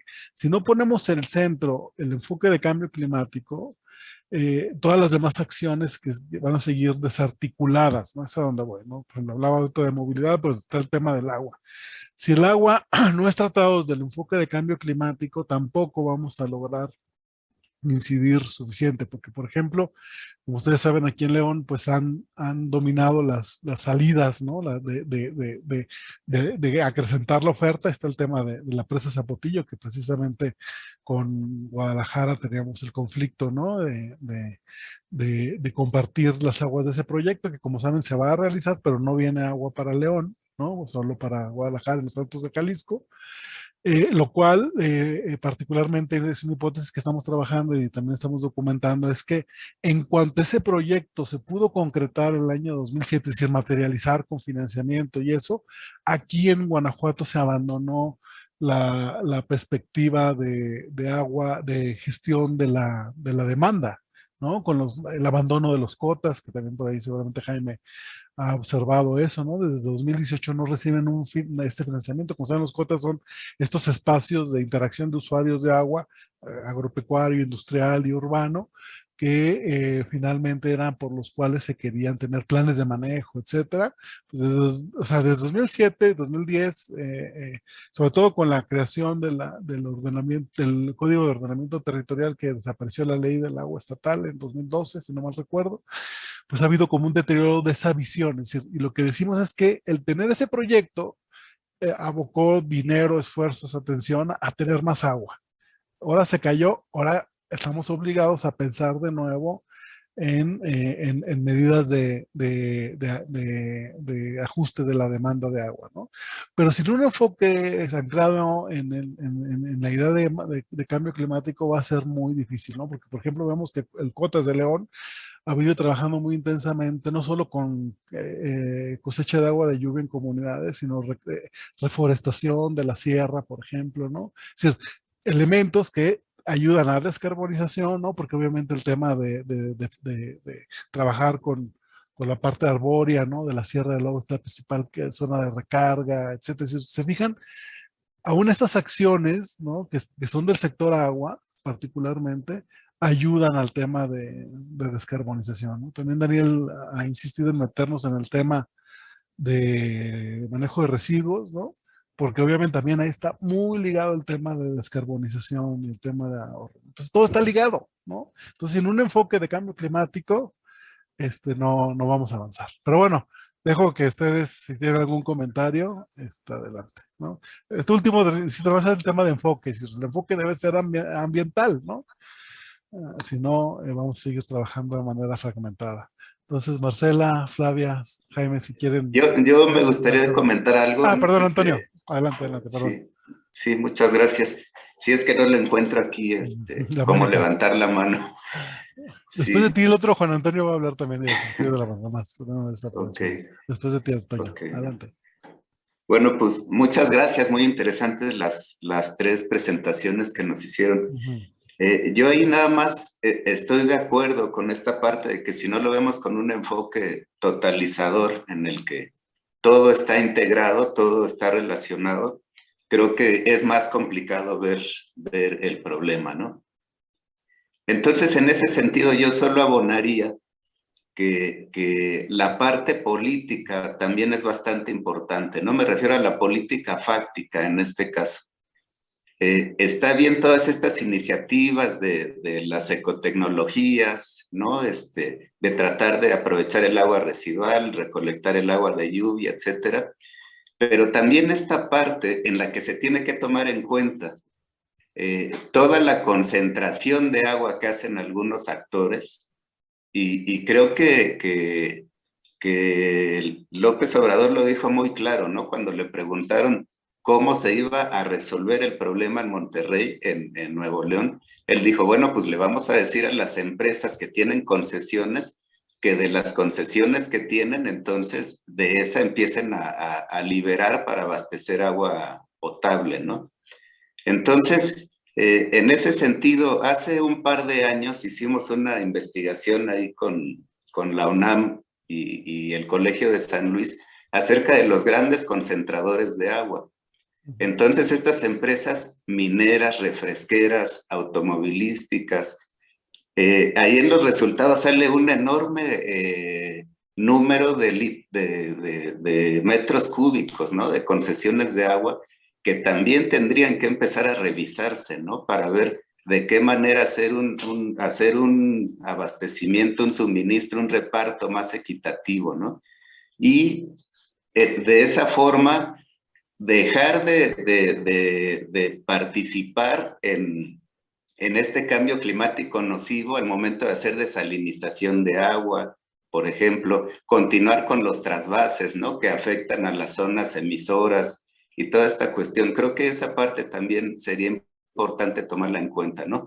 Y por otro lado también está el tema de los actores que generan información acerca del agua, ¿no? En otro proyecto que precisamente a nosotros nos tocó mapear a todos los actores que generan información en torno al agua en el país, salieron resultados impresionantes, ¿no? Estas empresas consultoras que se dedican a hacer consultoría y que trabajan tanto para instituciones gubernamentales como para universidades, centros de investigación, etcétera, tienen una cantidad de información impresionante que si los obligáramos de alguna manera a hacerla pública, también tendríamos como algunos elementos para hacer proyecciones que pudiesen evitar a llegar a estoy de acuerdo con Daniel, a este concepto tan mediático, ¿no? Del día cero.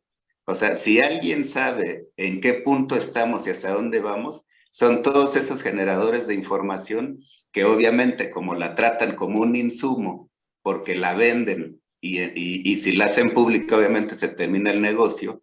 Creo que con esa parte también tendríamos mucho material para analizar y para lograr contribuir a esta problemática, ¿no? Que definitivamente es seria para todo el país. Es nada más lo que quería comentar. Gracias. Gracias, Toño. Adelante, Juan Antonio Rodríguez, colega aquí en la Universidad de Guanajuato. Adelante. Gracias. Bien interesante. Sí, los tres proyectos que se presentaron. Y veo algo común en los tres, de que, bueno, les platico, soy Juan Antonio Rodríguez y mi tema de interés son empresas y empresarios para el desarrollo local. No sino para el desarrollo local, considerándolos como agentes que deberían de estar comprometidos con el desarrollo local, ¿sí? Desde una visión pues más de abajo para arriba, ¿no? Del desarrollo local como una imposición, pues, o como el desarrollo económico. Entonces, yo veo que en los tres casos, pues, más en dos que en uno, se les ve como que no son aliados.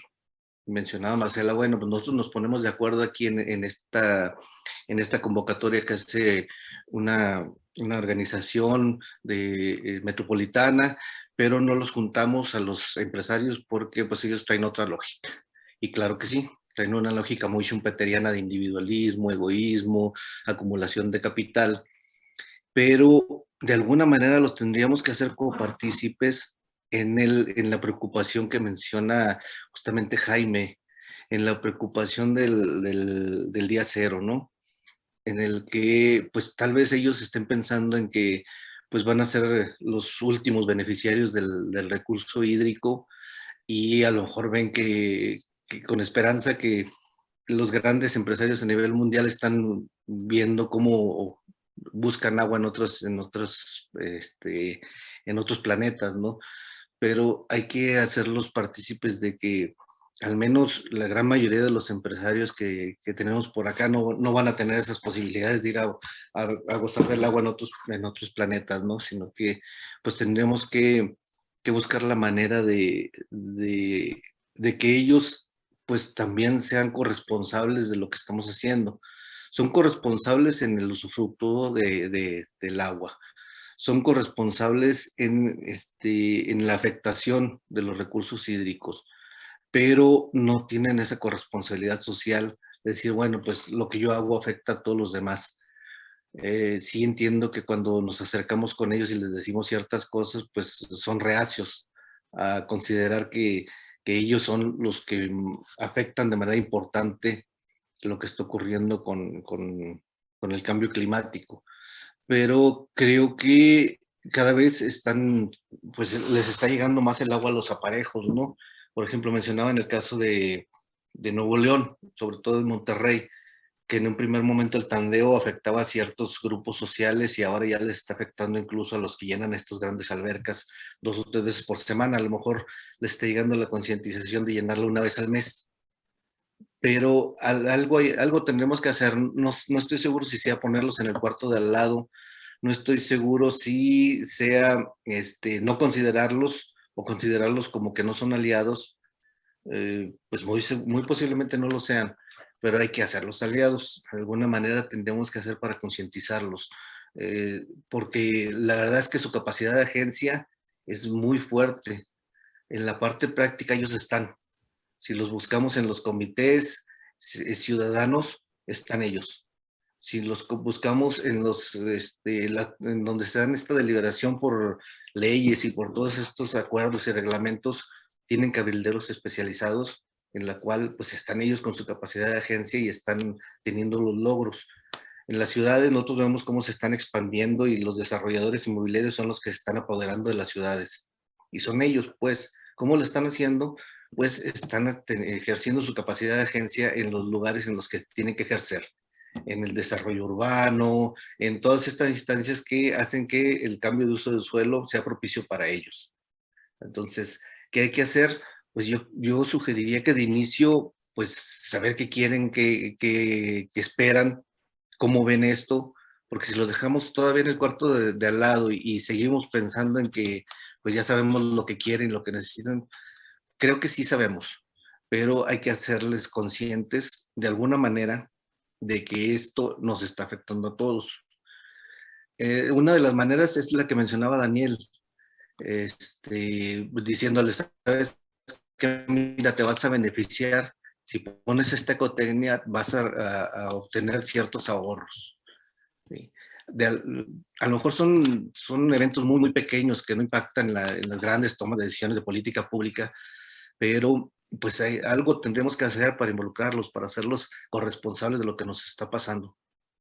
Entonces, pues es por lo que me interesa estar trabajando con Daniel y con Alex y estar involucrando en este tipo de proyectos, porque sí los veo que están empujando para cuestiones muy, muy importantes, sino que las más importantes para nosotros como especie, pero pues luego no los consideramos demasiado los empresarios. Entonces yo no soy proempresarial, no tengo intereses empresariales, pero sí me interesa saber qué piensan y para dónde van.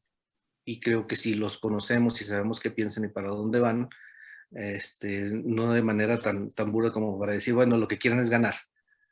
Sí, pues es obvio que en el sistema capitalista lo que quieren es ganar, pero hay que ver, ellos han impulsado hace muchos años el ganar. Hay que hacerles ver qué es lo que pueden ganar si los demás ganamos, porque hasta ahora creo que sí están muy enfocados en ganar solamente ellos. Hay que ver cómo ganamos todos los demás. Gracias.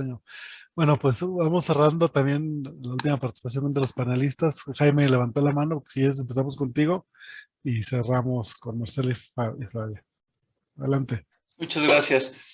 No, pues más bien, creo que mi gran conclusión es que nos faltan espacios para discutir, ¿no? Entonces celebro mucho que este sea uno y ojalá dialoguemos más, porque me quedé con ganas de platicar todavía más con Daniel, Soledad, Antonio, Juan Antonio, ¿no? Entonces, creo que vamos a buscar más de esos espacios. De lo que dice Daniel, sí, o sea, finalmente, digo, avisé, esto es sobre todo una provocación, porque es algo que conecta en una fibra emocional y por eso lo usa Zapal y el periódico y la revista Nature, ¿no? O sea, todos hacen uso del día cero para llamar la atención y poder provocar un diálogo, ¿no? Y esas intenciones a veces pueden ser legítimas, válidas, positivas, y a veces pueden tener una agenda muy, a lo mejor empresarial, ¿no?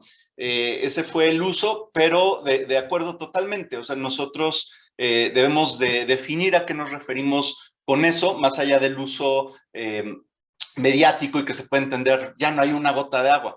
Yo también coincido en eso con Daniel, si bien creo que siempre hemos tenido diferencias sobre cuestiones de gestión del agua, tarifas, ¿no? Pero coincido totalmente en que el día cero no es quizá lo que se entiende popularmente. Cuando se le pregunta a los hidrogeólogos o expertos, es más, yo he recibido una respuesta más extrema que la de nos quedan 20, 30 años. Si no, pues el agua no se va a acabar nunca, ¿no? O sea, quizá vas a tener que poner pozos más abajo, buscar en otro sitio, pero digamos el basamento está muy abajo, ¿no? El acuífero es una unidad geológica con el poro saturado, depende cómo, qué tecnología utilizas, dónde o sea, lo que va a pasar más bien es que la infraestructura existente para extraer y distribuir, pues va a ser insuficiente, vas a tener que invertir mucho más, la calidad va a empeorar, la vas a tener que sacar de más abajo, o sea, eso es lo que va a pasar. En términos del banco, el Banco Mundial decía, bueno, no es tanto que se vaya a acabar el agua, sino que se va a encarecer de una manera tremenda, ¿no? Que va a generar muchos problemas de salud pública. Entonces, creo que podemos entrar en una discusión interesante y a lo mejor con otros términos, ¿no? Ya de asequibilidad, que entendemos con derecho humano al agua y ser mucho más preciso en eso, ¿no? Pero creo que despierta algo interesante en la discusión. Y esto yo quisiera conocer mucho más de lo de las ecotecnias que han estudiado Alex y tú en Guanajuato, ¿no? Para hacerles totalmente abierto, lo que me interesa a mí es el resultado, ¿no? O sea, si por ecotecnias bajan su operación el 50% Zapal, Veolia, Aguas de Saltillo, por mí qué maravilla, ¿no? Entonces, sigamos platicando. Entonces, muchísimas gracias, Alex y Universidad de Guanajuato por el espacio, y a Marcela y a Flavia. Adelante, no sé si Marcela o Flavia querían comentar algo. Sí, nada más cerrando, porque me interesó mucho los comentarios de Antonio y de Juan Antonio. Creo que además de las empresas, pues de las que pensamos siempre, ¿no? Pues las grandes.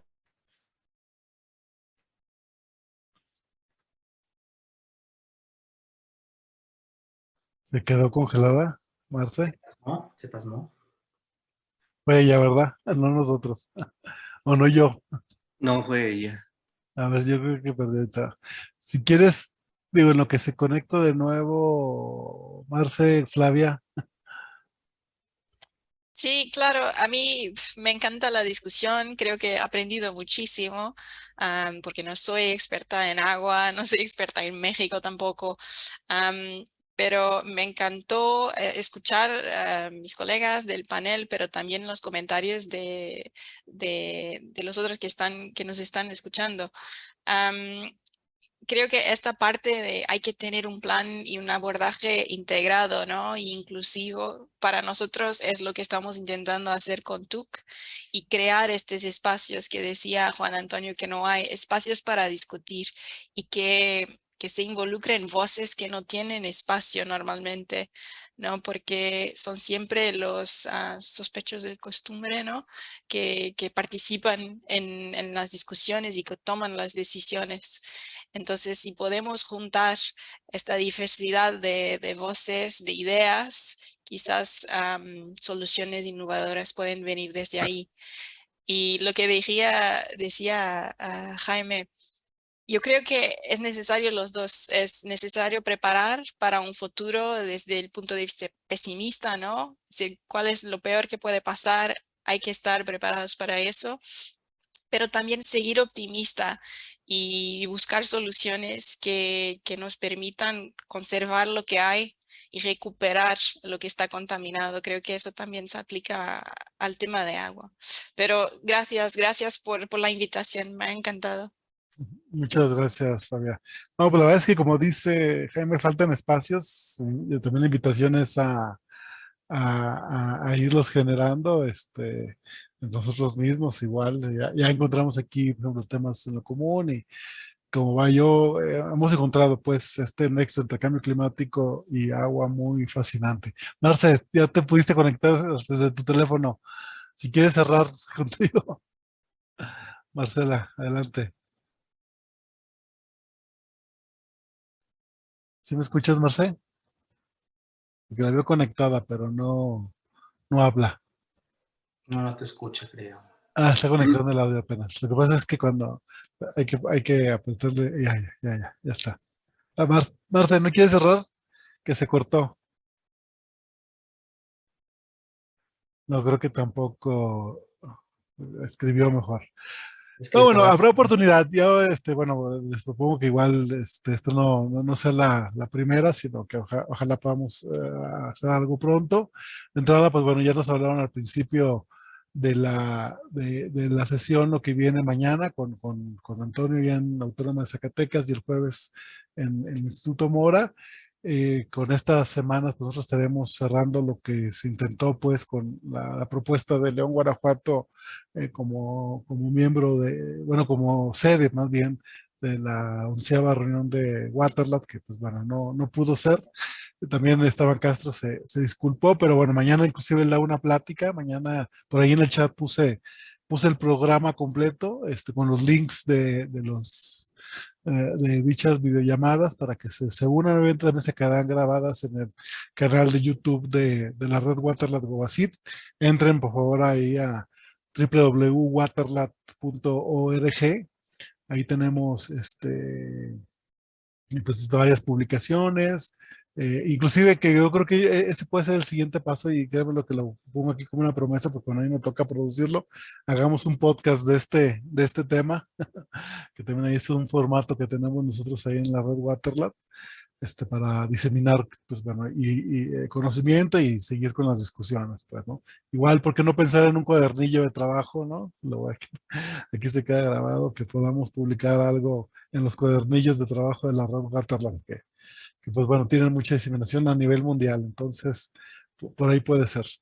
Entonces, pues bueno, agradecerles que se hayan conectado y que estén acá y pues les envío un saludo y un abrazo. Si tienen también dudas ahí quedaron preguntas pendientes, aquí en el chat, tanto bueno, aquí de aquí del Zoom como del Facebook, puse el programa de las reuniones y ahí vienen los correos de cada uno de nosotros, en este caso de la mesa de hoy, por si tienen preguntas que se quedaron pendientes. Entonces, Saca bueno. la foto grupal, Alex. Saca la foto grupal. A ver, permítame, sí. A ver, si pueden prender su cámara y tomamos una foto que el Tagle me sugirió. Entonces, ahí va.